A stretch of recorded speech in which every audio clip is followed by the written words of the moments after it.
So welcome to our latest OXBC podcast and video cast.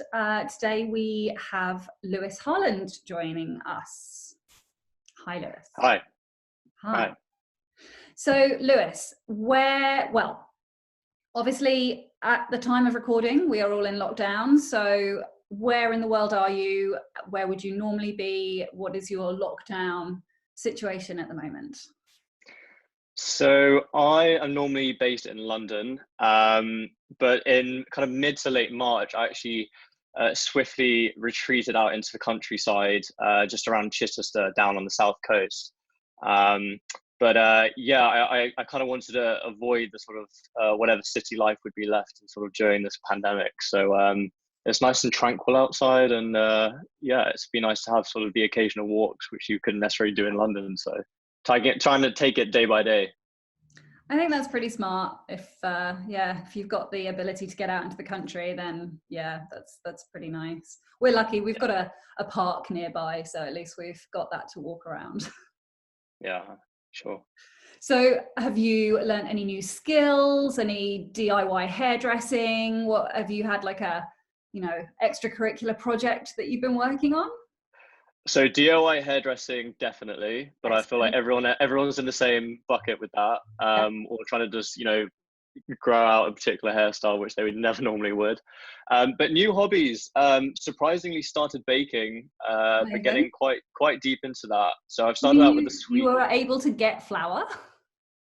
Yeah, I have no idea how. I think I've just been lucky every time I've been to the supermarket. But started on the sweet stuff, and swiftly moving on to the savoury. So I might put on a bit of weight after this. And then the other one would be so I'm really into DJing. So I'm trying to produce a little bit of music whenever I get time, just to kind of get those creative juices flowing. Because I love doing it, late at night, if I'm still awake, and been a great little outlet for me.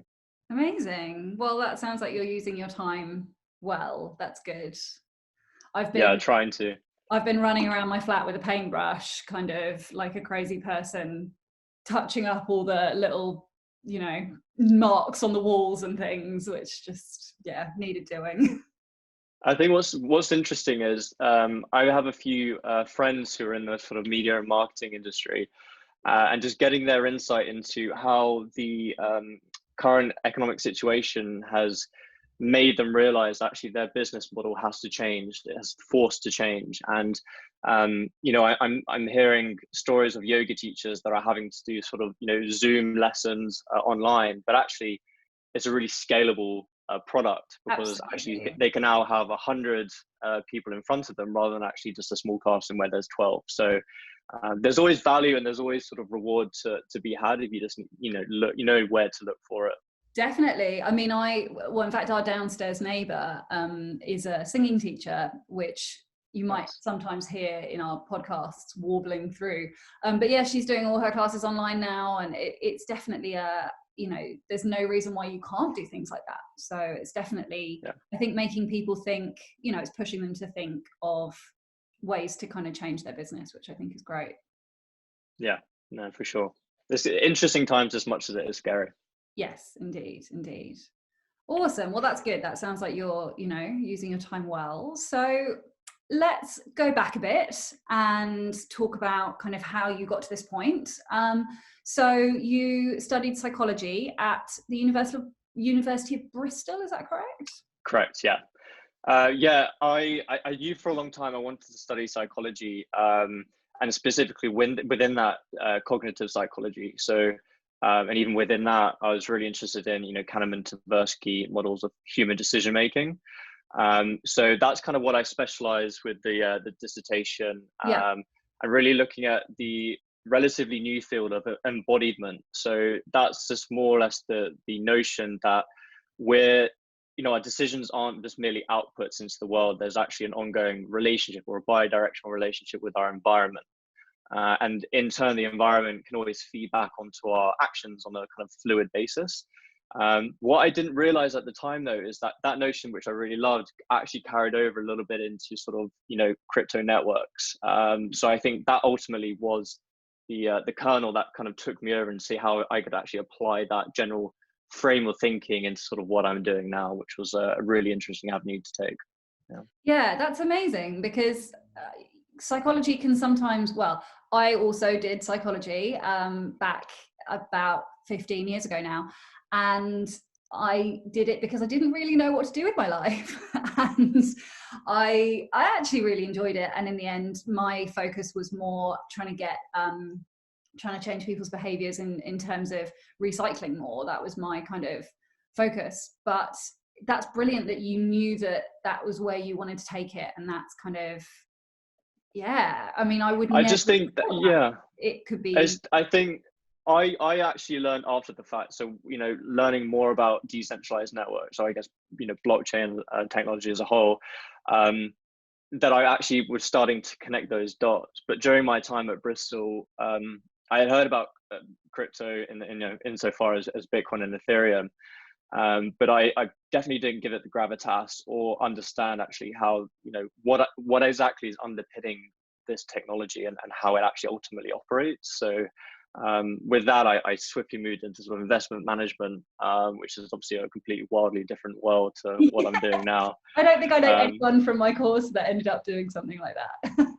No, yeah, every time I tell people it's quite a unique story, but that's kind of my crypto story, is having sort of the mental models during my time at Bristol, understanding the industry of investment management and the pitfalls that were to be had, and then carrying over that experience into sort of this technology and how it can sort of fulfill certain drawbacks and niches. That was kind of my thinking and my journey in that. Amazing. And is that what brought you to do the Oxford blockchain course? Yeah, so yeah, that was actually, I believe I was the second cohort, so I was actually quite early on. But I was at Tilney Investment Management, one of the oldest investment management firms in the UK, and I think it's definitely around September 2017 when I started getting more engrossed with reading about the technology, understanding Bitcoin, the role of the miners, and getting this kind of general understanding about incentive design.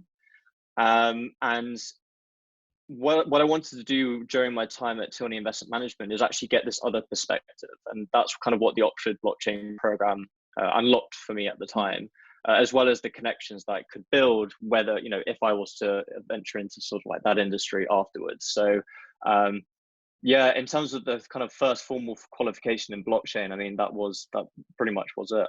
Yeah. And obviously it did lead to some pretty helpful connections in the end. I met an incredible number of really talented and really smart people. One of which was James Brody, who was at the time just building out ID Theory, which is a crypto asset investment firm. And yeah, I was speaking to him for quite a while, just exchanging different ideas, unknowingly at the time that he was actually thinking about setting up this fund, crypto focused fund. And we just started chatting. And I think that was the beautiful thing about the Oxford program, was you could feel pretty open to chat with anybody within a group and say, what do you think about this idea? And I was relaying information and ideas with him for a good few months. And I met the other co-founder of ID Theory, Graham Stanton, and we just started to hit it off. And they've been invaluable in shaping the way I see this space. So really focusing on the aspect of incentive design, what particular industries is this technology going to fill from a niche perspective, and what exactly will drive value in this space, and especially when we think about crypto assets themselves. So yeah, I spoke to them more, and as they were actually formalizing the actual setup of ID Theory, they then took me on as a research analyst for them, which was just amazing. That was very much like a very discrete movement from the sort of legacy investment management world to ID Theory, focusing on decentralized networks all the time. Amazing. And are you still doing that at the moment, or is it sort of on? Yeah, so I've kind of got two prongs at the moment. So I'm still helping with the research on the ID Theory side. And recently what I wanted to do is actually start a crypto focused newsletter called Formal Verification. the reason for setting up that was, it was kind of an amalgamation of my experience as an analyst with ID theory and the kind of work that it was requiring on an ongoing basis. And within crypto, and for the people that are already in crypto, then there is a lot of information out there, and there's a lot of noise to be seen and heard. And I think for my role as an analyst, what I would have loved is to have this newsletter come into my inbox, to distill down all of the key signals, both on the chain and off the chain, to really understand sort of what are the key takeaways, what are the key developments happening within this space, because it's really hard, I found, doing it 24/7 to actually still keep on top. So that was the kind of the starting point with that. But I think the problem is with this space is it can be quite isolating and alienating. So there are loads of different areas you can get information from. There are loads of different sources of data that you can pull to analyze things. So it takes a bit of experience to know where you pull the data from, what data to look at, but importantly, how you tell that data as well. So for formal verification, the one thing I want to kind of distinguish between this newsletter and other ones is really focusing on the why, which I feel a lot of newsletters probably fall short on, is really focus on the why. So recently there's been a lot of sort of BTC synthetics on Ethereum, and they're beginning to launch.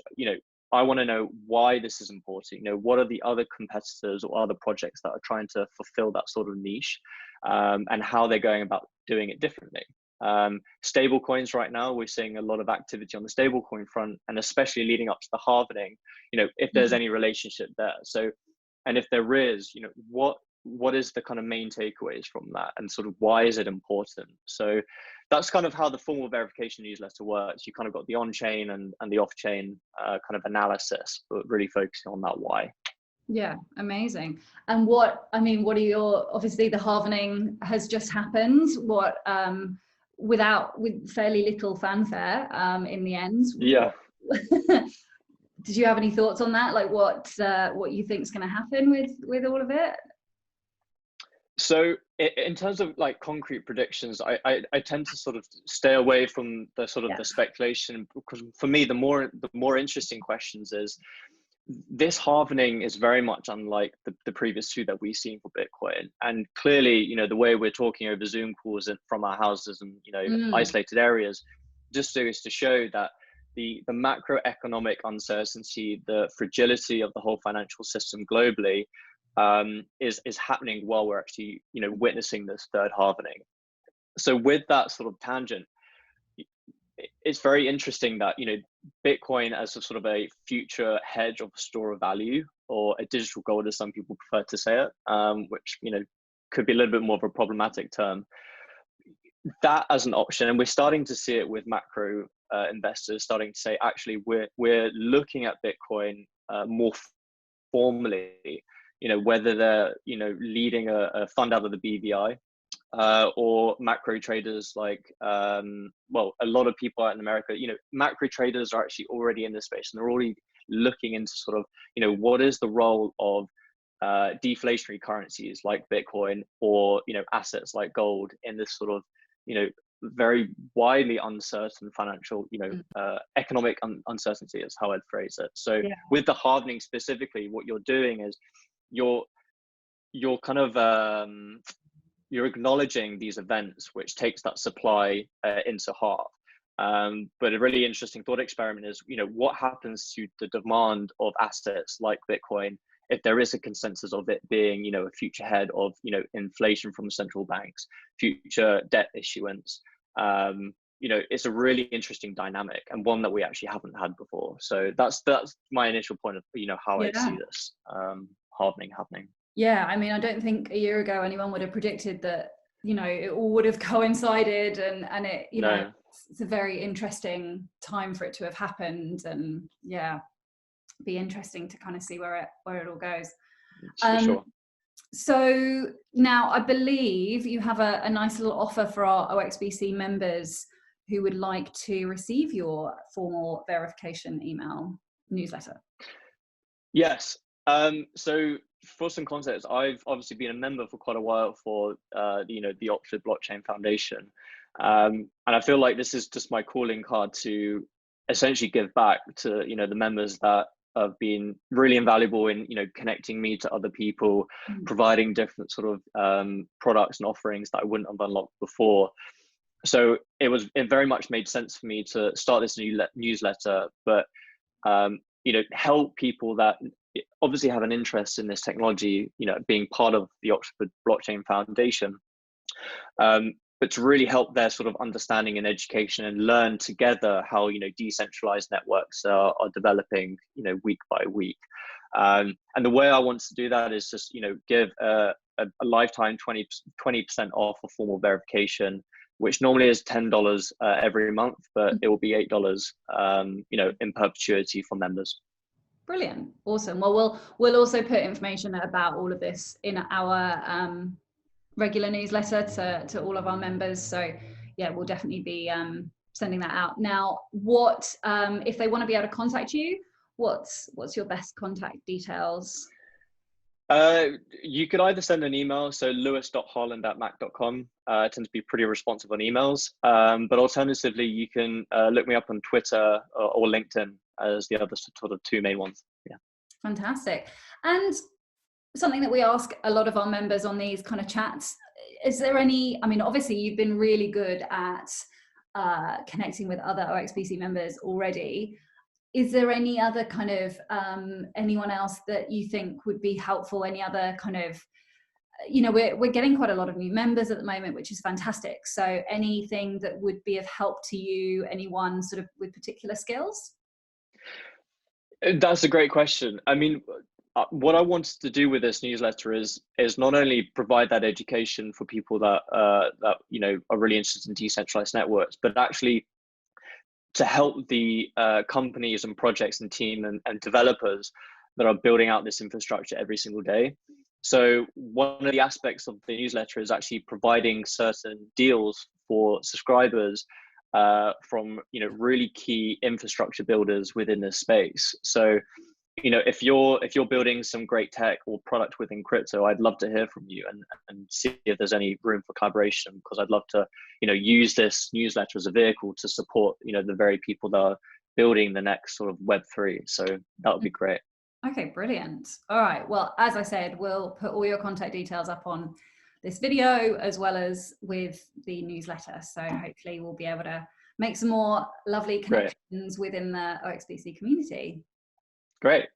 Awesome. Well, thank you, Lewis, for joining us. And thank you. Yeah, hopefully we've got a beautiful weekend ahead of us, hopefully weather-wise. So hopefully we've been lucky so far. So hopefully I want it to continue. The one saving grace I think about this whole thing is that actually the weather has, for the most part, behaved itself, which is delightful. So lots of time spent in the garden. Lots of time trying to get the suntan as much as possible. Yeah, well, if we can't go abroad, you've got to get it in the garden. Got to get it in the garden. Excellent. Well, thank you again for joining us. And thank you, Casey. It's been a great chat. Thank you. Thank you for having me.